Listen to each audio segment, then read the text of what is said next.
Hi, we're going to start the lesson today. We're just going to start in a comfortable lying down position just to check in and see how we're doing. So find whatever is a comfortable lying down position. I'm just going to get my phone my phone out so that I can have a clock. And I will join you on my mat. So as you come to find whatever is a comfortable position for you, you can see whether it may be the blanket or the towel or whatever that thing that you have can be useful as something to rest under your head or anywhere else it might feel comfortable to have that additional support. And again, I'm lying down face up and I have something under my head, but you are free to start in any other position as long as it is horizontal. So you can be on your side, you can be on your belly. And just start by noticing whatever at the moment might feel a little bit twingy, a little bit painful. And there can be a tendency to sort of find that sensation and then run into a very loud narrative about why I'm feeling that, or damn me for having that pain, or whatever that internal dialogue is. Just notice if that is what's happened, and use that awareness to then draw the attention back into the sensation itself. And every one of us will have that one pain that we're so familiar with in our own body. And as opposed to imagining that you know that everything there is to know about that sensation, imagine that you can walk around it like a sculpture. Imagine that you're at a museum seeing this thing for the first time and try to understand what its contours are, how much it extends within your body, whether it has a particular density or whether it's a sculpture made of very light material, whether it has a particular weight or texture or temperature. You don't necessarily have to have an answer to all of these questions, but it's just a way to get you to explore and be curious and really get to know the sensation as it's presenting in this particular moment.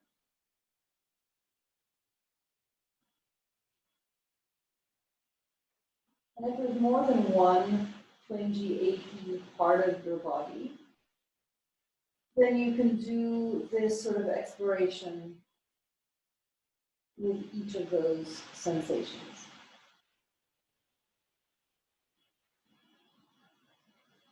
And keep coming back to this awareness of whether you are jumping into judgment, whether you slip from a curiosity of observation, of noticing what is there, feeling into what is there, and go from that to a storytelling or other type of judgmental narrative that there might be around that feeling.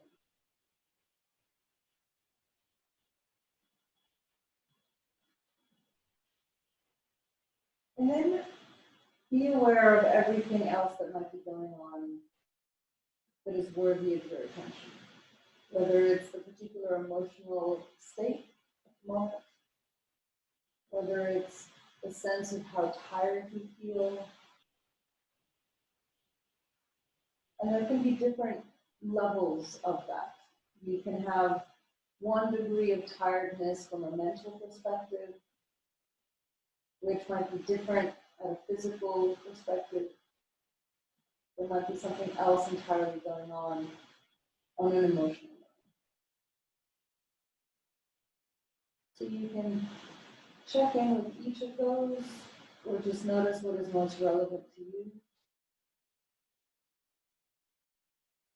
There might be other things that are relevant to you, so just check in on those things, whether I listed them or pointed towards them in any way or not. And then come back once again to the breath. And as you come back to the breath, which is this awesome sort of barometer of what's going on, you can notice how easily it feels to breathe right now, how willingly your body moves in accepting the air that comes into the lung.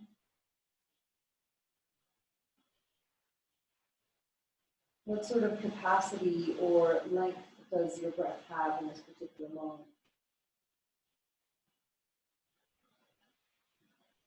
Maybe it has a particular rhythm or quality to it that's worthy of notice.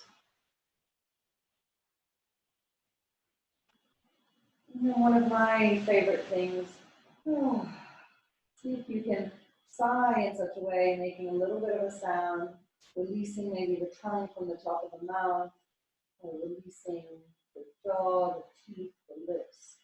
Maybe even imagine to notice if there's still like muscles around the eyes that are kind of squinting as if you're needing to focus on something, and maybe you can release those.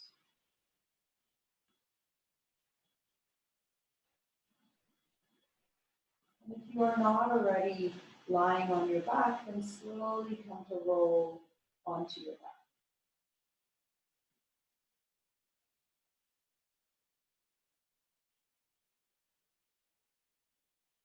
And you're going to start with a small movement. And it's a movement that I do often, which is this idea of just swaying the legs from side to side. And as the knees sway from side to side, you can decide how large the range of their movement is going to be.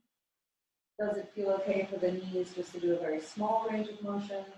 Does it feel like the knees want to do a very big sweeping movement? Notice what feels good for your body in this particular moment.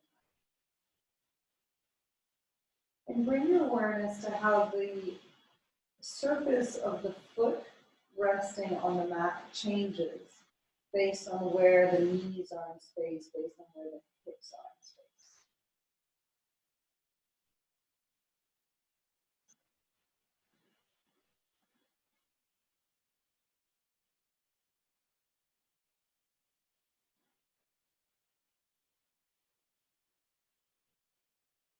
And when it feels right for your body to rest again at center, then allow the body to rest again at center.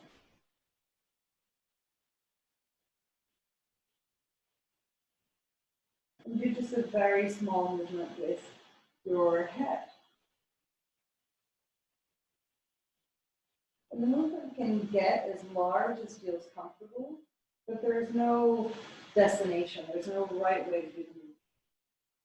Use the movement as a way to notice what's going on in your neck, at what point maybe you end up pulling on something that might not be very happy to be pulled on. And for the time being, only do whatever movement is pleasant. If you notice that a movement is pushing you into a territory where it increases a pain that is present or creates a pain that didn't previously exist, then make the movement smaller so as not to touch into those pains.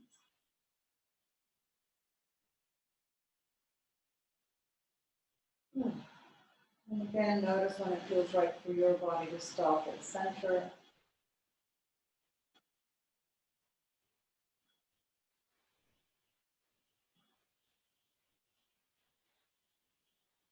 Bring the attention back to the feet, and you can draw the feet closer to each other, further away from each other, closer to the hips, further away from the hips. But imagine that you're leaving a footprint in the sand, and you want to feel the weight through the heel of the foot. You want to be able to leave an imprint that kind of runs along the outer edge of the foot, and then the whole ball of the foot manages to sink into the mat. And you're going to pretend that you're in neutral, so you're kind of ramping up the engine. So keep pushing through the feet without allowing anything to move. So keep pushing through the feet as if you were going to lift the hips, but without lifting the hips. And see if you can progressively get all the muscles of the calves, of the back of the thighs, maybe the front of the thighs to slowly ramp up and work as if they were moving massive weights in space, but nothing is actually moving. And then see if you can, just as progressively, release all that activation. You're going to try and slowly wind down the accelerator of the muscles. And then you're going to do that a few more times. So you're going to see to what extent you can be very progressive, as if you're slowly only firing up one cylinder of your car, one single sort of muscular fiber at a time through the backs of the calves, through the backs of the thighs, maybe through the front of the thighs. Maybe if you can imagine that you're dragging the heels towards the glutes. Again, they're not actually moving, but you can even fire up the backs of the legs and maybe the glute a little. And then just as progressively see if you can release the dragging of the feet, then release the front of the thighs, then progressively release the back of the thighs, and eventually feel that you can release the calves all the way down. And if there are moments where it goes plunk, plunk, plunk, that's fine. Just notice that there are parts where you're going plunk, plunk, plunk, and it's not a sort of slow fade, and it's just a drop off of muscular activation to no muscular activation. And we're going to do that one more time, but this time what we're going to do is we're going to straighten out one leg and only leave one leg bent. And the leg that straightens out, maybe wiggle it a little bit, wiggle the toes from side to side, and just allow that little wiggling motion to be a way to release the entire weight of the leg to the floor. And as you keep the other knee bent, ensure that you feel a solid resting place for that foot on the floor. And this time, do the exact same thing. So you're going to slowly ramp up the muscles of the calf, slowly ramp up the muscles of the back of the thigh, slowly ramp up the muscles of the front of the thigh. Imagine that you're dragging the foot towards the heel, and then start pushing through the heel and allow the hip on the bent knee side to lift up, and kind of the hips, maybe even part of the chest, rolls towards the straight leg side. And then just as progressively, see if you can unwind what you just did. Slowly start lowering the hip back down towards the mat. But again, you're trying to do it progressively, so you're kind of reducing the weight of the foot on the accelerator 1 millimeter at a time, as opposed to going all on, all off. So maybe the glute hits the ground, and then you release the front of the thigh, and then you release the back of the thigh, and then you release the thigh. And then even the foot relaxes. And then slowly bend up the knee of the straight leg. Release the leg that has been bent down towards the floor. Give it a little bit of a wiggle so that you allow the muscles of that leg to slowly receive the support of the earth. Make sure the foot of the bent leg feels well grounded. And slowly begin to ramp up the muscles of the calf, ramp up the muscles of the back of the thigh, the front of the thigh. Maybe imagine that you're dragging the heel towards the glute. And then push through the heel and slowly lift the hip up. And you're only lifting one side of the hip, so you're slowly rolling the weight of the hips onto the side of the leg that's flat out on the floor. And whatever other movement rolls through the body, you allow whatever movement to roll through the body. And then wherever you reach maximum movement, then slowly release out of that movement. So come back down as slowly as you went into the position. And again, trying to be progressive with the release of the muscular activation and noticing if there are places where the muscles go thunk, thunk, thunk, i.e. you go from full-on activation to dropping, complete be into no activation. Maybe there's some places where the control feels good and other places where the control is more in funks, and that's fine. Just be aware that that's what's happening. And then come to bend up the leg that you had straightened on the floor. And then maybe once again do that slight rolling from side to side with the hips. That slight rolling from side to side of the knees, which in turn means that you're shifting the weight from one side of the foot to the other. And if at this point you want to bring the head into the movement, do. And just notice what happens spontaneously. Does the head spontaneously want to roll in the same direction as the knees, roll in the opposite direction of the knees? Maybe it doesn't want to move at all. Just notice what is happening spontaneously with the head, or what choice you can make about whether or not you even want to move it.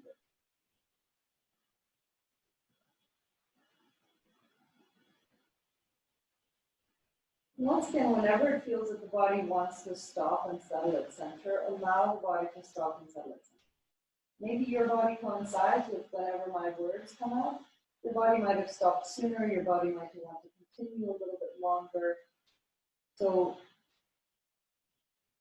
keep making sure that the body is your best teacher, whatever my guidance is. Allow the body to decide.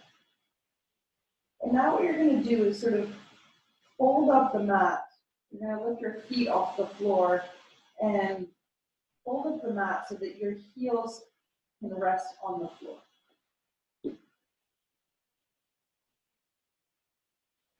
And you're going to draw the arms out to the side. And for a second, you're going to imagine that the arms, kind of like we're in Leonardo's quote-unquote perfect woman statue. And so the fingertips touch the edge of a circle. And I'm going to start with my right foot so that you can see me moving it to the left hand. You can start with whatever leg you want to, but I'm going to come onto the heel of my right foot, and I'm going to try and draw a circle around the left foot, keeping the heel in contact with the earth. And as long as my heel can stay in contact with the earth, moving the ball down the way, I'm going to keep moving with my foot as if I'm tracing the circle that I'm in. Yeah, that circle that comes up to the tips of my fingers. If I need to lift the heel off the floor, then that is an indication that I go back with my foot to where it started. So both knees start bent. I push through the heel of the foot that's in motion. And for the time being, I'm going to maybe repeat it a few times with the same leg. And I only go as far as the heel can stay in contact with the foot. And wherever I get to, I then keep the heel in contact with the floor as I skirt back through the rut, as it were, that I've created on the mat with my feet. And I do this a few times. And what I can start to pay attention to is, even if the heel is in contact with the floor, am I kind of cheating myself? Are there places where that contact becomes very light? Are there places where the heel kind of skips over little bits?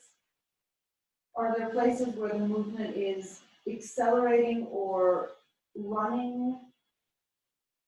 And kind of like I was trying to be progressive through the activation of the muscles, can I try and keep a constant motion? So that I'm not running through the part of the movement that's easy to me and then slowing everything down because I get to a place that's hard. We're trying to push through someplace where there's not massive resistance. But I'm trying to keep a constant speed of motion, whatever the range of movement is. And given that this is kind of hard even when I explain it in person, what you're trying to do is you're imagining that with the heel that's in motion, you're tracing with it a circle that runs all the way around the body, from the feet, maybe all the way to the tip of the hands. And it doesn't matter that you make it there with the foot. What is interesting is whether you can keep the contact of the foot on the outer edge of the circle, Another way of thinking about it is that the foot is kind of like the part of the compass that is drawing a circle around you. And again, it doesn't really matter how far you get with the foot, but we are more interested in the quality of the movement, in the constants of the pressure of the heel on the floor, and in the rhythm of the movement itself. And again, maybe this point has already come for you. Maybe there's a moment where you want to pause and land. Maybe it's come now, maybe you want to repeat a couple more movements. But when organically your body invites you to stop, then stop. And if, for the time being, you have only done this motion with one leg, it might be interesting to notice whether the sensations on the leg that was moving or on the whole side of the leg that was moving, what it feels like in that leg, in that hip, in that waist, in the chest, on that side of the body. By comparison to how it feels on the side of the body of the leg that was staying steady. Maybe there are different temperatures or sensations with the skin or something else. If you have alternated legs, just notice what's going on in the legs and the hips and the sides of the body and the lungs and the chest. And when you feel ready to start on the other side, you can start on the other side. And don't be surprised that the range of motion might be different on the second side to the first side. So just the first movement is a bit of an exploration. You're just noticing, maybe getting familiar with the movement again on this side. The idea being that I rest the heel of the foot on the floor. I can lift the toes off the floor. And to what extent can I imagine that the heel is drawing a line or tracing a line that goes from wherever the feet are resting around the foot that's staying still. In my case, the left foot is in motion, so the right foot stays still. And there's a circle that goes, or there's a line that runs all the way to the fingertips. And with the foot, I'm following that line. It doesn't matter whether I reach the fingertips. I'm more interested in, again, trying to find a consistent rate to the movement so that I'm not throwing my leg, so that I'm not racing through some bits and then slowly chugging through others. And that the pressure of the heel on the foot to the floor remains constant.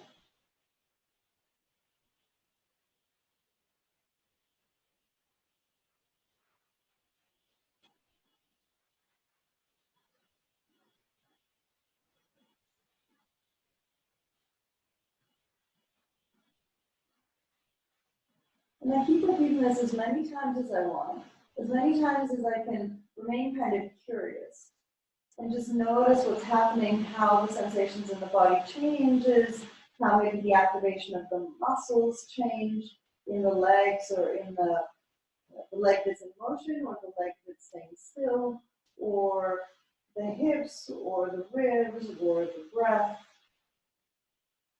As long as I maintain some level of curiosity as to what's going on, as opposed to having slid into, I'm just going through the motions mechanically. If I'm going through the motions mechanically, that is my body telling me to stop. So to the extent that I'm curious and attentive, I can choose to keep going. Whenever the body invites me to stop, I stop. And not being able to pay attention to what I'm doing is one of the ways that the body's telling me that it wants to stop. Whenever the moment comes where both feet are lying one next to the other, again, just notice what's happening on the side of the body where the leg is now in motion. If you were doing one leg one side and then the second leg on the opposite side, sort of alternating, again, just notice what it feels like to be in your body now. If there is a memory of what it felt like before, what does it feel like now? If you go back to those cardinal points in your body, that place where you have that sensation that you're so familiar with, and you go back and you notice once again, like that sculpture that you were walking around before, what are the characteristics of the sculpture that is present in that part of the body?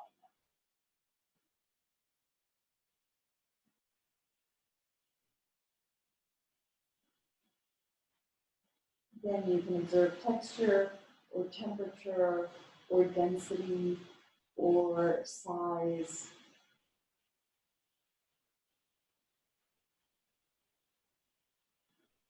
And then slowly roll to one side.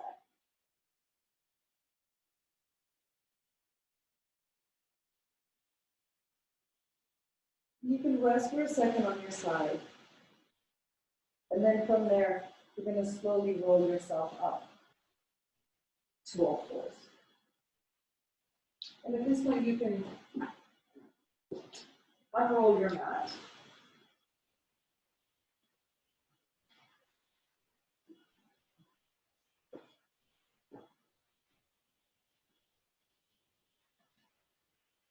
And you're going to try and keep the back of the foot flat against the mat. There might be a tendency to want to like pick up your heel and get the toes of your feet to the ground.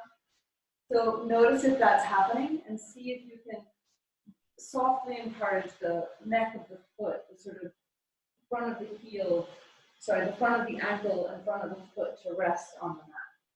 And what you're going to do is you're going to slide your knee forward, and then you're going to slide your knee back. And as you slide the knee forward again, see if you can cross it, putting it so far forward that the foot manages to cross in front of the knee that has stayed still. And then you slide the foot back, and as you slide the foot back, you can slide the hips back too. And you come forward again, and you try and unwind what you just did. So you slide forward with the knee, try and get it to clear the knee that has stayed still, and then you slide it back to its starting position. So you're just going to do this a few times with this one leg. So you slide forward, trying to keep the shin nearly in contact with the floor. So you're not trying to lift it off. You're trying to imagine that there's almost like a train track that comes up at a diagonal towards the middle of the knees. The foot skids past the knee that has stayed still and glides back in a track to your starting position. And I forgot a bit there. Once the knee comes all the way forward and the foot crosses in front of the knee that has stayed still, as I move the foot back, I can also slide back with the hips. Again, only insofar as that is pleasant or comfortable for your hips. So stop before you get to a place where you're incurring pain or increasing pain. And then for a second, we're going to come and rest our wrists. You're going to turn the palms up towards the ceiling. You're going to rest the forearms on the mat. You're going to make some fists. And keeping the back of the wrist on the mat, you're going to roll the palms towards the forearms. And you can let the head go if you want to. And maybe roll one ear to one shoulder, and then the other ear to the other shoulder. And then release the wrists, turn the palms back towards the mat. And we're going to do the same thing on the other side. So the hands might be a little bit further forward than they would normally be, in order to have enough room to slide the knee forward so that the foot crosses in front of the back knee. The hips can then fold back towards the heels. But you're trying to avoid lifting the foot off the mat. You're trying to avoid lifting the knee off the mat. You can also add that movement of the hips to the heels when the knees are crossed and when the knees are side to side.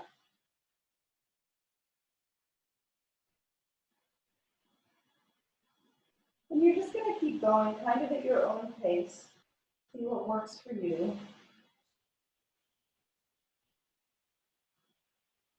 If you need to adjust the distance between hands and feet so that you're feeling supported through the hands in order to be able to slide the knee forward, adjust the position, the distance between the hands and the knees to be able to feel supported.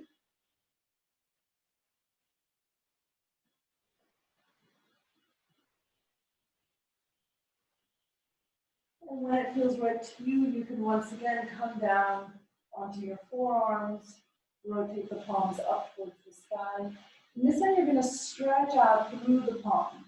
You're going to try and open up the front of the palm, spread the fingers wide, and then try and draw your pinky to the mat and try and draw your thumb to the mat. So you're rolling sort of out in my right arm. I'm rolling my wrist towards you in order to bring the thumb to the mat. And at the same time, if I want to, as I continue to do that, I can slowly try and hinge the hips back. So it's going to be a bit of a tug of war. The hands are going to want to roll off the mat as I move back in space. And so I'm going to try and keep the hands sort of pinned towards the mat as I try and draw the shoulders away from the forearms, the hips away from the shoulders. And then you roll forwards again. And bring the palms to the floor. Or maybe you can roll through the spine, however feels comfortable. So you can roll through the spine in what I like to call, imagine that you're in an oak barrel of wine. You're trying to scrub the bottom, the sides, and the top of the oak barrel with your rib cage. You can do that motion. You can roll from tail to head, front and back, through the spine so that you're curving through the spine and arching through the spine. So that would look something like this.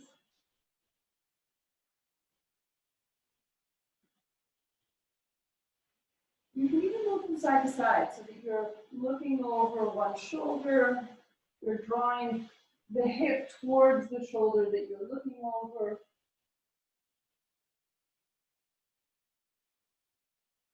And you don't have to do all of those things, those are just a couple of suggestions.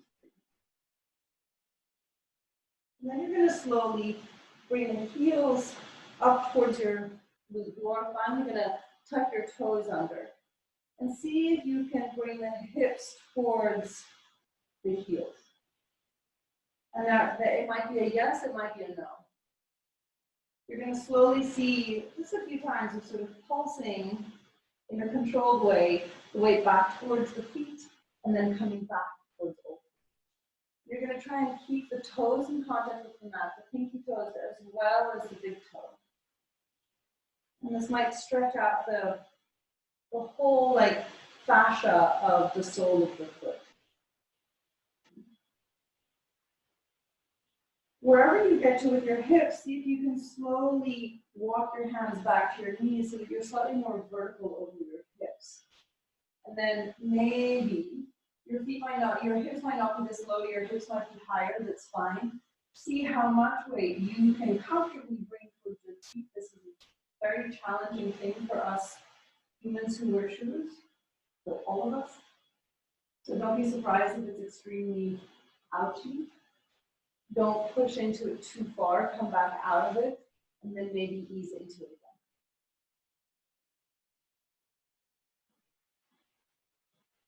And just try that a few times of seeing how far you can bring the hips back.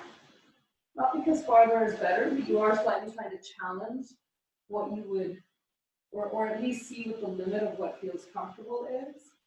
And then once you've reached the limit of the hips going back towards the heels, how much weight from the shoulders can you bring to rest onto the hips, or how much are the shoulders being, saying, hinged forward relative to the hips? Oh. And whenever is the last time for you to do that, maybe it's already come, maybe you want to do it 1 or 2 more times, you're going to allow yourself to help yourself with your hands to roll the weight into the feet. Allow the head to sink in the space between the knees. The heels don't have to touch the floor. The feet do not need to be in any particular position. Allow the head to rest. Allow the spine to curve. And let's see if you can, what you need to do to push the heels towards the floor. So maybe the legs extend, maybe you need to help yourself with your hands a little bit. But eventually come to find yourself in a flexed forward fold. The knees can be bent. Allow the spine to be soft and round. Allow the chin to come in towards the chest. And again, maybe you can roll one ear, one shoulder. You can nod the head. Yes, you can nod the head. And push through the heels. And roll up through the spine.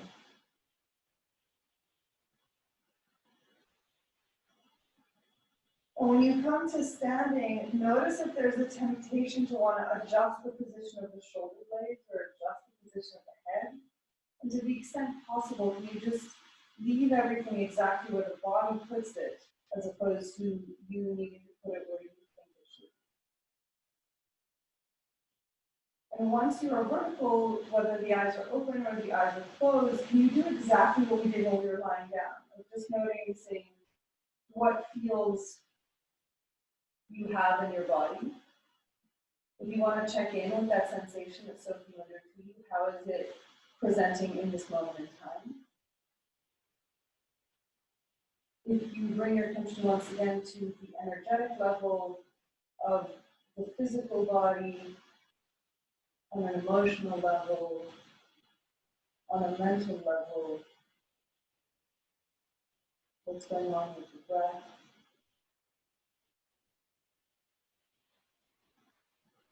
And then slowly you can come and open up your eyes if they were closed. And you're going to find whatever that book that you got for yourself, whatever that little lift was that you found for yourself, you're going to put it in front of you.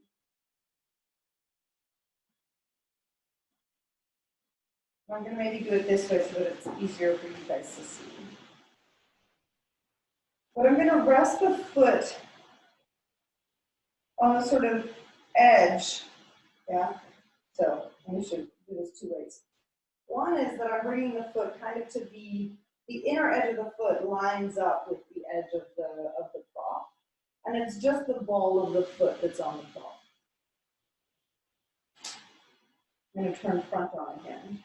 And then once you have the ball of the foot on the prop, you're going to keep the heel of the foot that's on the prop on the floor.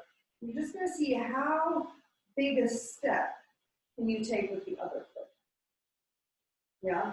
So I'm going to do that sideways for you so you can maybe see it side on as well. But the idea is you're just going to check to see how long that gait is. Maybe it's not very long. And don't be surprised, you might find a little bit of pulling through your calf. So bend the knee, front knee and back knee. Back knee is kind of hard to see with these hands. Try and bend through the back knee. Push through the back heel. Keep pushing through the back heel, but keep the back knee bent.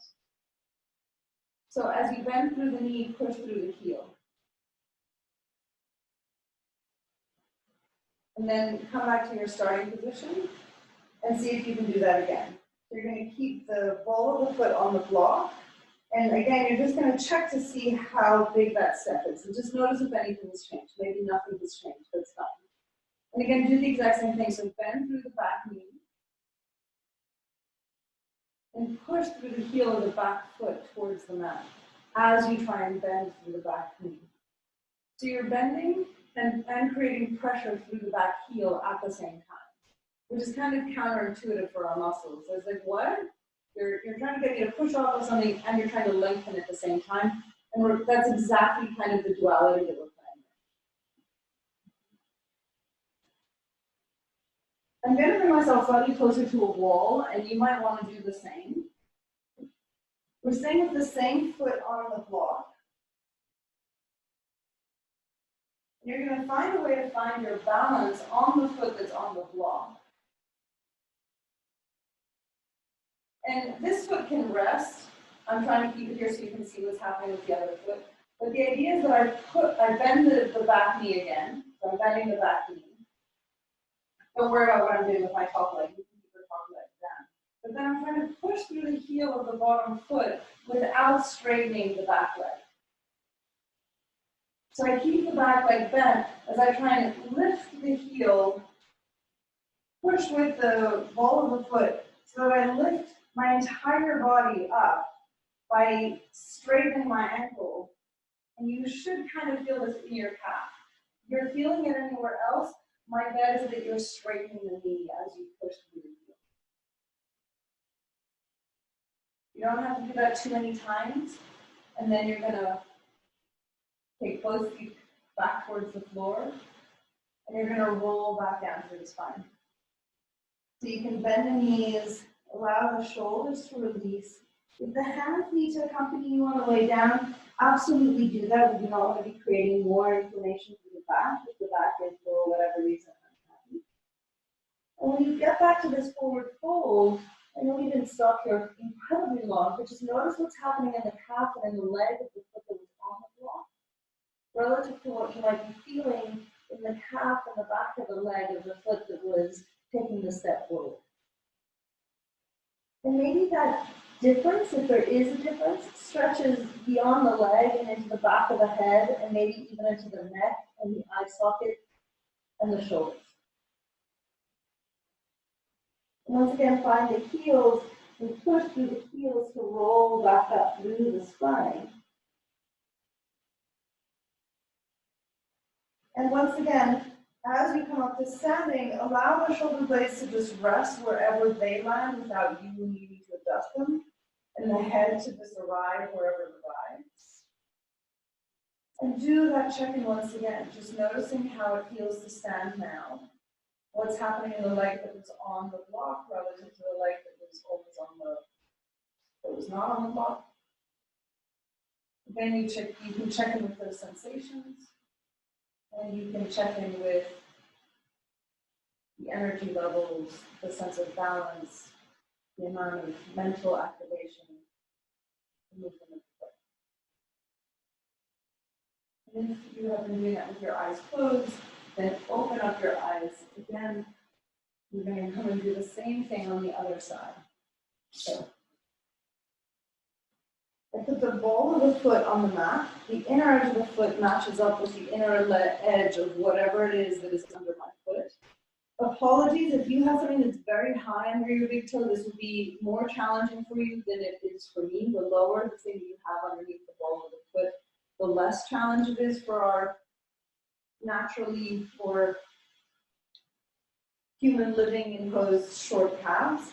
And once you've got the ball of the foot on the block, again, just notice how long a step you can comfortably take while keeping the heel of the foot that's on the block on the floor. And then come to bend the back leg. The front leg might bend as well. And as you're bending the front leg, can you keep pushing the heel into the floor? So as you bend the knee and kind of asking the calf to stretch, you're trying to get the calf to work to keep the heel actively pressed into the floor.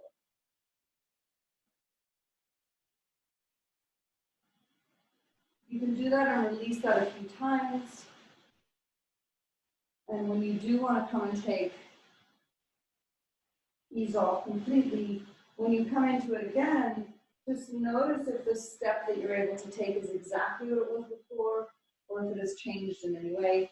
Maybe the distance hasn't changed, but the experience of doing it has. And again, you can even now push into the ball of the foot as you bend the knee of the back leg. You can push into the heel of the foot as you keep the front knee, the back knee bent. And you are pushing, if you want to, with the ball of the foot and the heel of the foot into the block and into the floor behind you. And notice that if you push into the ball of the foot, instinctively you're going to want to straighten that leg. So notice that that's what's happening, and keep trying to bend the knee as you push through the ball of the foot.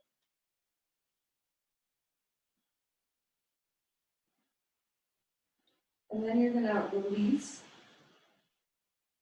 I'm going to move my block closer to the wall, now that you know what we're doing with the foot. And as you bring the ball of the foot back onto the block, if you had to move or kept it there if you were there, you can kind of do what you want with the ball, with the foot that's on the floor.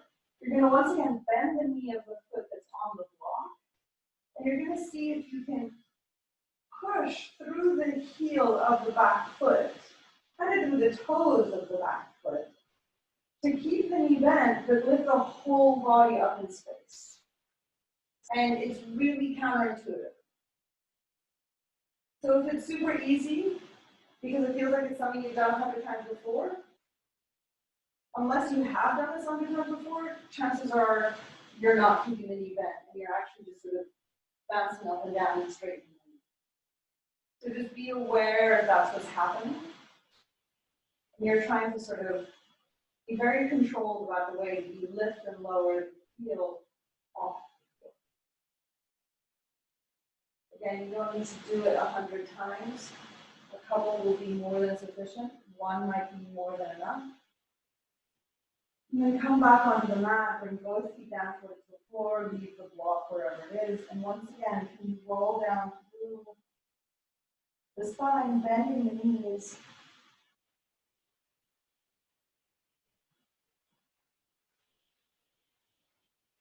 And if you have a body memory of what it felt like to be in this position before, what does this position feel like now? And then you can maybe compare it and contrast it, not because there needs to be a judgment of, oh, I liked what was there before better, or, oh, this is nicer, but what are the actual sensations? Where do I feel more space? Where do I feel my breath? Where do I notice something pulling? And after you've had that moment to check in with the sensations, once again, push through the heels, roll up through the spine, allow the shoulders to just, or the shoulder blades to just settle wherever it is that the body places them as you come back up to standing. And once again, just notice what's happening.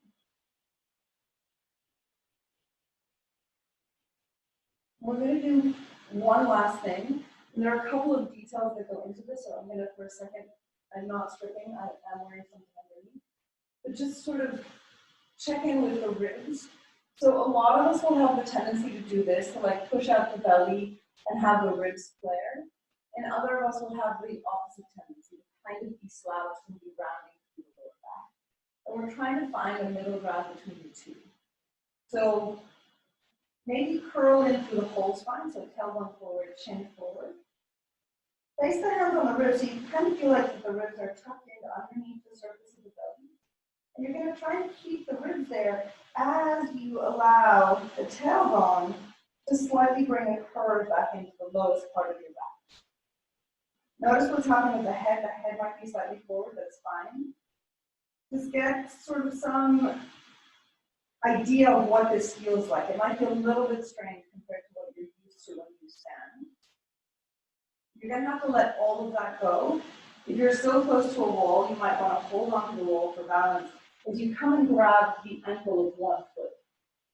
And once you've got a hold of the ankle, you're going to drop the knee, and you're going to try and find all those sensations that you had before. So the ribs slightly cinched in, the tailbone with a slight arch to the lower spine. And then the next thing is going to seem counterintuitive. You're going to let go of the leg that you're holding, but you're not going to let it drop. So start kicking with the heel into the glute, and then let go of the hand with the hand and keep, I know there's a massive cramp in the back of your quad, the back of your thigh, that's fine. Try and keep drawing the heel up towards the glute. And then when you really can't handle it anymore, then take a step back and come onto the toes of the back leg. And maybe press the heel once again back towards the floor. It will never make it down unless you have a super flexible ankle. But the point is to then push it down, and this time allow the knee to straighten, to maybe get a stretch through the back of the calf, through the back of the thigh.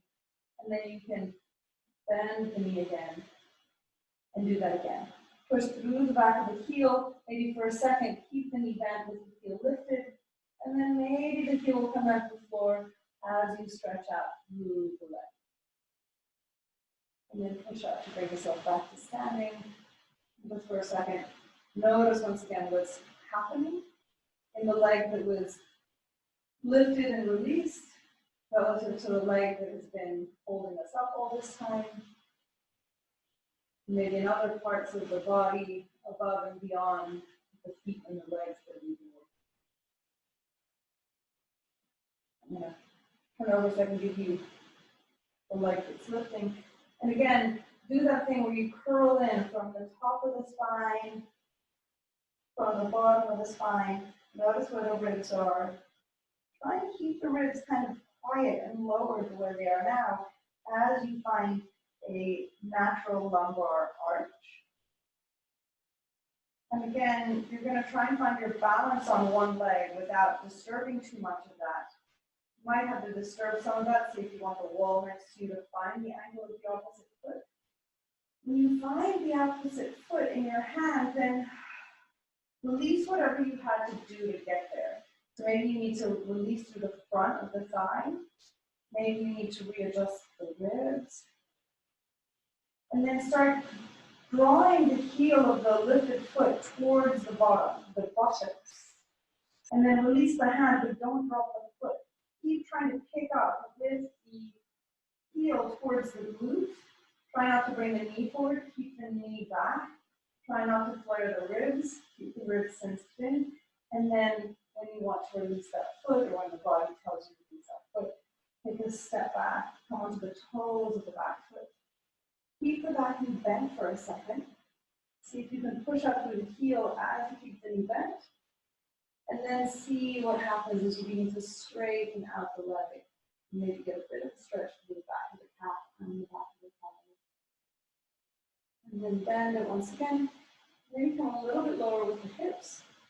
Woo, if you can find your balance. Not doing such a good job of it today. And then see if once again you can push up through the back foot and also allow the knee to extend. And then this time, turn the toes out a little and roll down through the spine. Moving the hands back onto the floor. And bring the back knee onto the floor. Knee of the front leg onto the floor.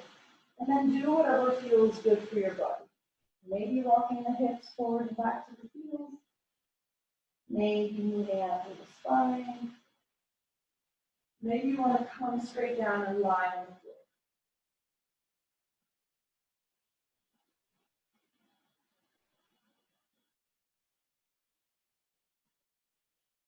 And once you have done whatever feels good to your body, if it wasn't to directly come down onto the floor, then slowly bring yourself back down towards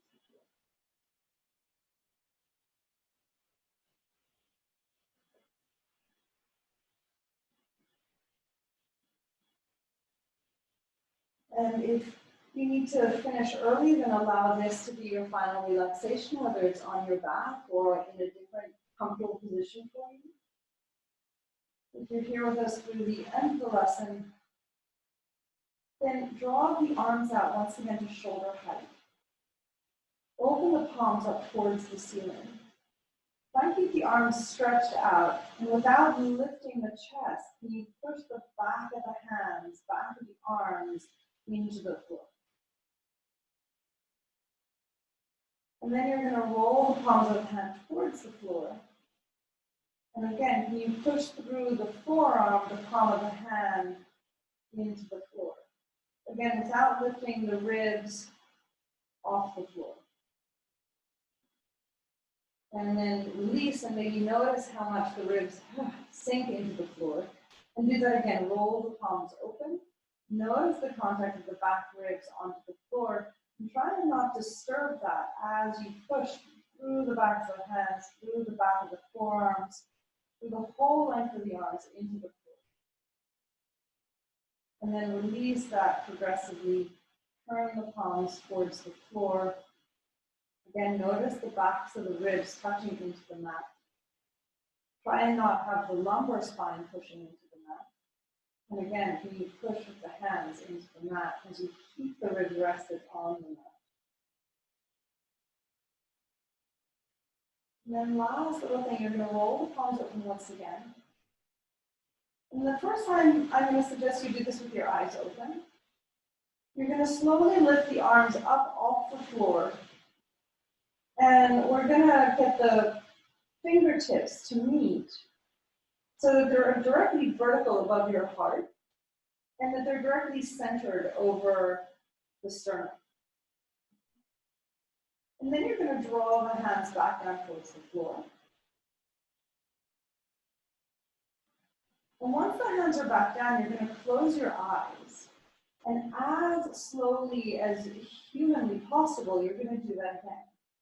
You're going to slowly draw the hands off the floor, palms facing each other, eyes closed. And the closer the hands get to each other, the more you slow down the movement. And you're going to try and once again find that the fingertip of the index finger meets with the fingertip of the index finger. And likewise for every other finger of the hand. You're going to try and get the hands to meet, once again, directly in front of the heart and directly vertical to the heart. And whenever the hands touch, notice whether they're touching flat on or whether they're skewed, and then you can open up your eyes and notice if the arms are more to the right or more to the left, or lift it up higher above your nose or closer to your belly button. And then close the eyes and draw all of that back down slowly to the floor. And notice that there's going to be a tendency to rush, so the closer you get to the floor, the more you slow it down.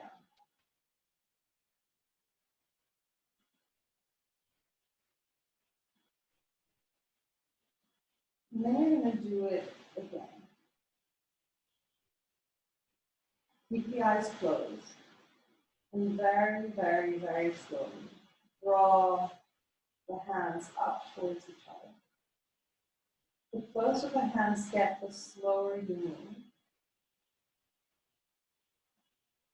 And you're trying to become more and more aware of like the body map in space,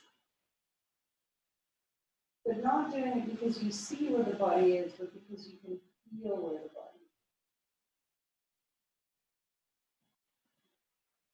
And then see where the hands meet. Once again, you can open up the eyes and notice if you're more tilted to the left or to the right, or hands further towards your head. So you have little parameters on which you can adjust. If, when the arms come back down, you choose to do it again. And it is absolutely an active choice. You can choose to repeat. Again, make sure that you are slow to get down, that you're not rushing to get down.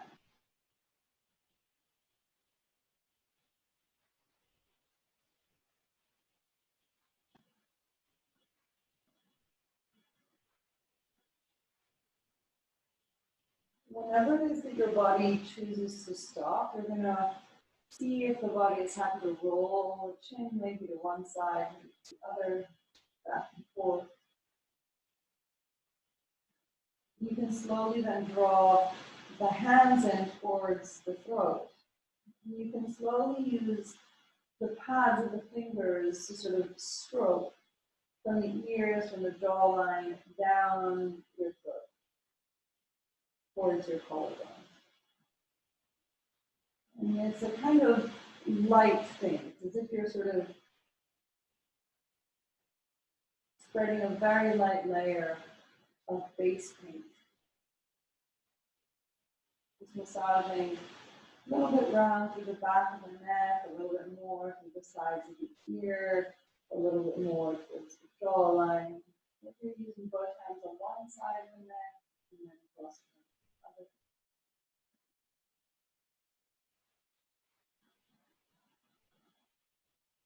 Whenever your body tells you to stop, you stop. If you started the practice checking in, resting in this position, you can stay here or not. If this was not your preferred starting position, you can check in and see, am I happy here, or would I prefer to go to where my body placed me originally?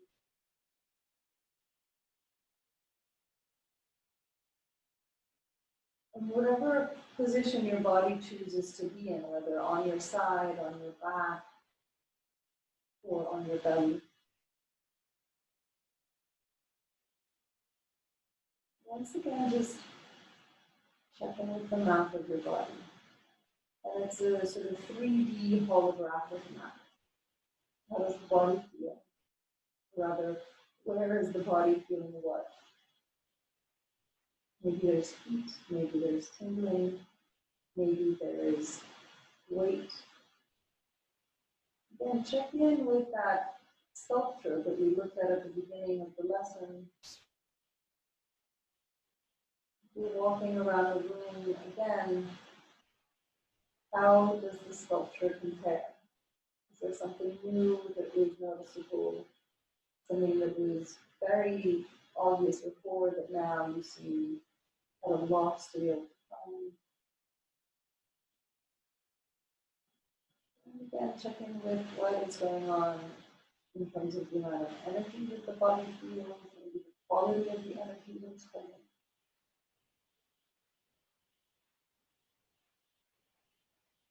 Again, with that energy can present on lots of different levels, whether it's what's going on in the mind, whether it's what's going on an emotional level, the physical level. And just once again, come to notice how the breath ebbs and flows through the nostrils, through the chest, through the body.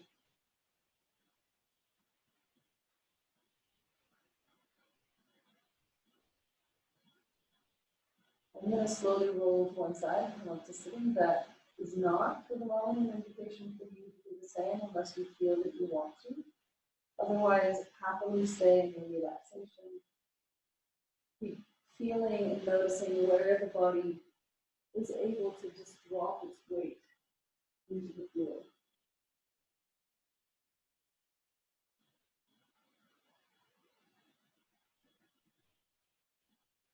And you can ask yourself, am I in my body?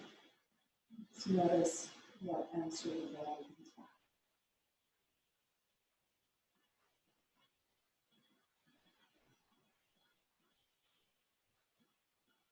back. Slowly, slowly. See in what way your body wants to start moving again.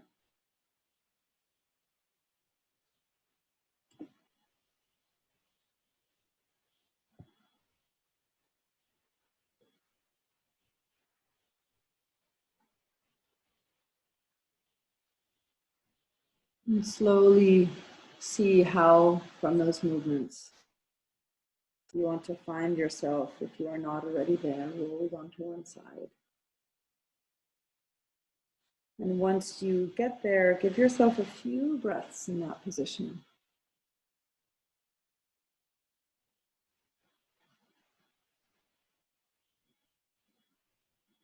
And then from there, slowly allow yourself to come back.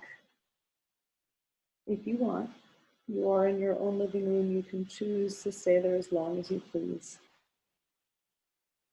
I'm going to stop the recording there.